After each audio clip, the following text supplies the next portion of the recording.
আমরা এ পর্যন্ত কয়বার প্রোগ্রাম দিয়েছিলাম? 4বার। আজকে আমরা কি ঘোষণা দিয়েছি? যে মহাসমাবেশ।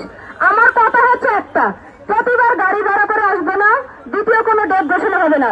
যদি একটা রক্তের বিনিময়ে যদি 35-এর প্রজ্ঞাপন দিতে হয়, আমি রাজি আছি। আপনারা রাজি তো আমার সাথে? রাজি আছেন তো? 30-এ আমাদের সার্টিফিকেট ইনভ্যালিড হয়েছে মানে আমাদের মেরুদণ্ড ভেঙে গেছে, আমরা সমাজে ইনভ্যালিড হয়ে গেছি। আমরা সমাজে কোথাও আমরা মুখ দেখাতে পারি না, বলে পড়াশোনা করে কি করেছো? কখনো এটা চালিয়ে দেখা হয় না যে 93% কোটার বিনিময়ে আমাদের সাথে বৈষম্য করা হয়েছিল। ছাত্রলীগ, যুবলীগ পরিচয়, আওয়ামী লীগ পরিচয় শত শত লক্ষ লক্ষ চাকরি দেওয়া হয়েছিল। যখন উপদেষ্টামূলক সরকার ক্ষমতায় আসছিল, আমি ভেবেছিলাম এই সমন্বয়ক এবং উপদেষ্টা মহলেরা সর্বপ্রথম ওই আবিদ ঠাকুর থেকে প্রশ্ন তুলে যারা চাকরি করেছে তাদেরকে বাদ দেওয়া হবে। আপনারা কি কেউ জানেন আজ পর্যন্ত আবিদ ঠাকুর থেকে প্রশ্ন কিনা একটা শয়তানকেও কি বাংলাদেশ থেকে তাড়ানো হয়েছে?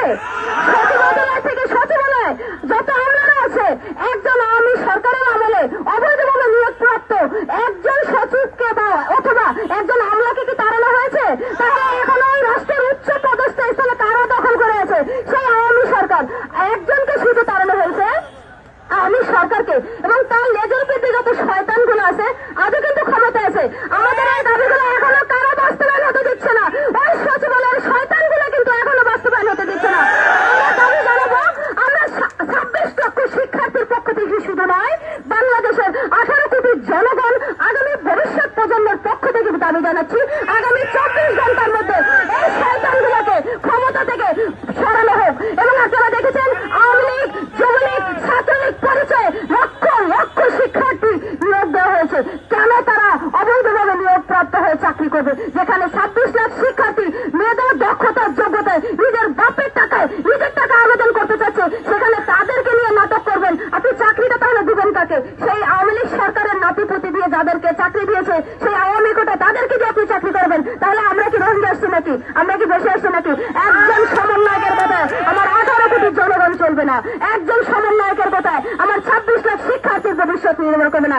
একজন সমন্বয়ক 32 চাইছে, আই ডোন্ট কেয়ার। সে কে? সে বৈষম্য বিরোধী ছাত্র আন্দোলনের নেতা। সে আমার 26 লাখ শিক্ষার্থীর ভাগ্য নির্মাতা না, সে আমার 18 কোটি জনগণের ভাগ্য নির্মাতা না। আমি তার বক্তব্যকে সর্বসাকুল্যে প্রত্যাহার করলাম। আমি তার বক্তব্য মানি না। আমার 26 লাখ শিক্ষার্থীকে যদি জীবিত দেখতে চায় তাহলে আমাদেরকে 35 দিয়ে যেতে হবে, না হয় প্রধান উপদেষ্টার বাসভবন 144 দ্বারা ভঙ্গ করে আমরা সেখানে যাব। পুলিশ যদি গুলি করতে চায় কোনো মানবে না।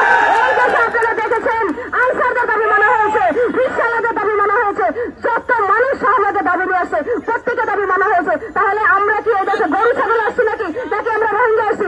আমরা প্রত্যেকে মাস্টার্স করা শিক্ষার্থী। হয় দাবি বাস্তবায়ন করে দিবেন, না কত রক্ত আপনারা দেখতে চান? আমরা স্বেচ্ছায় নিজেদের জীবন আজকে লাশ আপনার প্রধান উপদেষ্টার বাসভবন পর্যন্ত আমরা রেখে দেবো। কতজন রেখেছেন? হাত তুলে দেখিয়ে যান। সার্টিফিকেটের মেয়াদ শেষ, আমরাও শেষ, সমাজ আমরা মৃত। জীবন দিয়ে প্রমাণ করে দেবো। সময় সংক্ষিপ্ত, একজন এখান থেকে যাবেন না। যদি বেঁচে থাকি সবাই হাসি মুখে মাথা উঁচু করে সমাজে বাঁচবো, যদি বাঁচতে না হয় সবাই একসাথে মরে দেবো, রাষ্ট্রকে দেখিয়ে দিয়ে দেবো। বৈষম্যের জন্য যদি দেশ স্বাধীন হয়েছে, আমাদের